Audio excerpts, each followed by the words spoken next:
आपकी अपनी हुकूमत जो आप केपी में पिछले 12 साल से चलाए हुए हैं और आपकी ही पार्टी जो है वो बरसर इक़्तिदार है, तो वाज़े तौर पे अब केपी की हुकूमत के ऊपर केपी के लोग सवाल उठाएंगे और सवाल करते हैं कि क्या दहशतगर्दों की जो लाइन टो की जा रही है या दहशतगर्दों के मौक़िफ़ को जो अपनाया जा रहा है वो और कोई नहीं, पीटीआई और जो केपी की सूबाई हुकूमत है, जो पीटीआई की ही है पिछले 12 साल से, वो वाज़े तौर पे उस मौक़िफ़ को अपनाए हुए है। और जब कभी भी ऑपरेशन की बात की जाए, जब कभी भी काइनेटिक और इंटेलिजेंस बेस्ड ऑपरेशन की बात की जाए, तो आप हमेशा से ही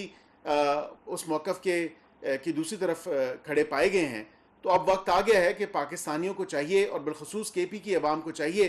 कि पीटीआई का और केपी हुकूमत का एहतसाब और उनको कटहरे में लाने का जो वक्त है वो करीब आ चुका है। और हमें बिल्कुल ये चाहिए कि हमें जो काम गलत होगा उसको कॉल आउट करना चाहिए और जो पॉलिसी गलत होगी उसको कॉल आउट करना चाहिए। और आपकी ये जो पॉलिसी है जो एक दहशतगर्दी के ख़िलाफ़ ऑपरेशन के बीच हायल हो रही है और इसमें रुकावट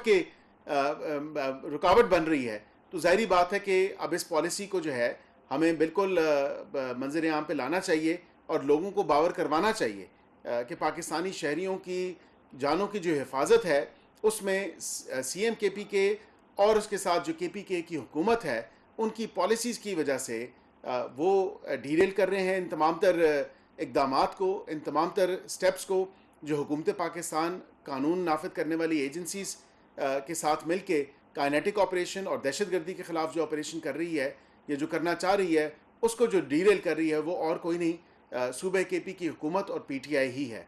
तो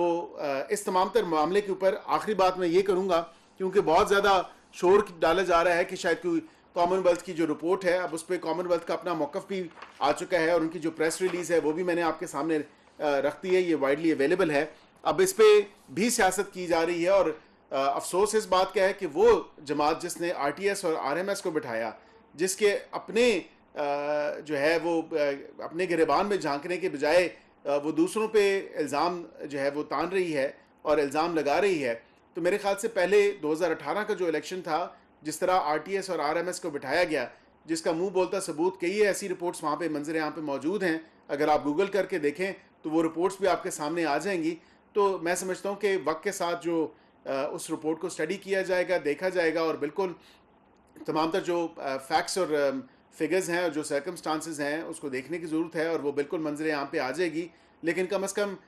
इस चीज़ का जो डिमांड की जा रही है इस चीज़ की पीटीआई की तरफ से, कम अज़ कम उनको अपने गिरबान में और अपने रवैयों पे भी जो है नज़रसानी की ज़रूरत है कि अपने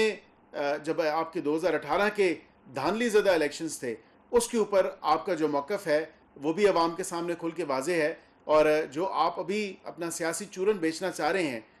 इसको सियासी मकासद के लिए इस्तेमाल करना चाह रहे हैं स्याह सबाक से हट के, तो वो भी सामने है।